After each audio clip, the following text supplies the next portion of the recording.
गुम है किसी के प्यार में। ईशान के सामने अक्का साहब की सच्चाई आते ही ईशान पूरी तरह से हैरान है और जजेस भी ये कहते हैं हमें आप लोगों के परिवार से ये उम्मीद नहीं थी कि आपके परिवार के सदस्य होने के बावजूद वो एक स्टूडेंट के साथ ऐसा कर सकते हैं। हमें ये देख विश्वास ही नहीं हो रहा, आप ही के घर की औरत होकर उन्होंने ऐसा किया। यहाँ पर अक्का साहब भी मौजूद होते हैं और उनका राज सबके सामने आ जाता है कैसे उन्होंने ऑडिटोरियम में आकर इस तस्वीर को नष्ट किया। लेकिन अक्का साहब का सच सामने नहीं आता। दरअसल ये उनका एक सपना होता है और इसी के साथ उनका वहम टूट जाता है और वो देखती है सभी ने तो कुछ और ही प्रूफ दिया है इन जजेस को। सभी ने जजेस को रोकने को कहा और उसने अपने फोन से कुछ ऐसा दिखाया जिससे जजेस ने अपने फैसले पर जहां उन्हें सोचना पड़ा और सभी की टीम को जिताना पड़ा।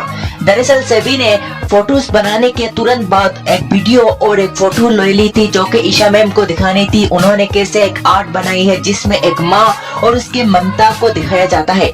इस तस्वीर को लेकर सभी काफी एक्साइटेड थी अपनी ईशा मैम को देने के लिए, इसीलिए उसने एक वीडियो और एक फोटोज ली थी। लेने के बाद उसने ईशा मैम को ये भेजी जो उसके फोन में मौजूद था। अब उनकी जो आर्ट है वो उन्हें दिखाना चाहती थी अपने जजेस को, इसीलिए अपने फोन निकाला और निकाल कर अपने फोटोज और वीडियोस उन्हें दिखाए। दिखाने के बाद जजेस भावुक हो जाते हैं कैसे एक माँ अपने बच्चों को लेकर सीने से लगाए हुए है और नीचे एक मैसेज लिखा है। एक माँ होती है जो अपने बच्चों के लिए संसार छोड़ देती है। एक माँ होती है जो अपने बच्चों के अलावा दुनिया में किसी और को अपना नहीं मानती। एक माँ होती है जो हर बार कुर्बानियाँ देती है। वही 4-5 लाइनें लिखी हुई है जिनमें काफी सारे इमोशनल जुड़े हुए हैं। इन सभी चीजों को पढ़ने के बाद जजेस अपना फैसला बदल देते हैं। वो कहते हैं इन लोगों का तस्वीर किसी ने नष्ट करने की कोशिश की, लेकिन हमने इनकी तस्वीर जो मोबाइल में देखी, ये देखने के बाद अब हमारा फैसला साफ हो चुका है कि इन्हें जिताया जाए और इनका तस्वीर इन दोनों में से सबसे अच्छा है।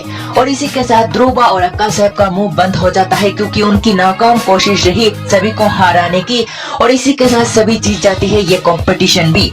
अब इस कंपटीशन के बाद नए कंपटीशन की ओर बढ़ते हैं, लेकिन सभी ये सोचती है आखिरकार ये सब किया तो किया किसने। उसे लगता है कि ध्रुवा ने ही ये सब किया होगा। उसे अक्का साहब के ऊपर इतना भी शक नहीं होता सिवाय ध्रुवा के कि अक्का साहब का सच ईशान के सामने आ पाएगा। और ईशान भी लग जाता है कि सभी की तस्वीर को नष्ट करने वाला कौन था और किसने इसे पूरी तरह से खराब कर दिया, वो इसके बारे में जानना चाहता है।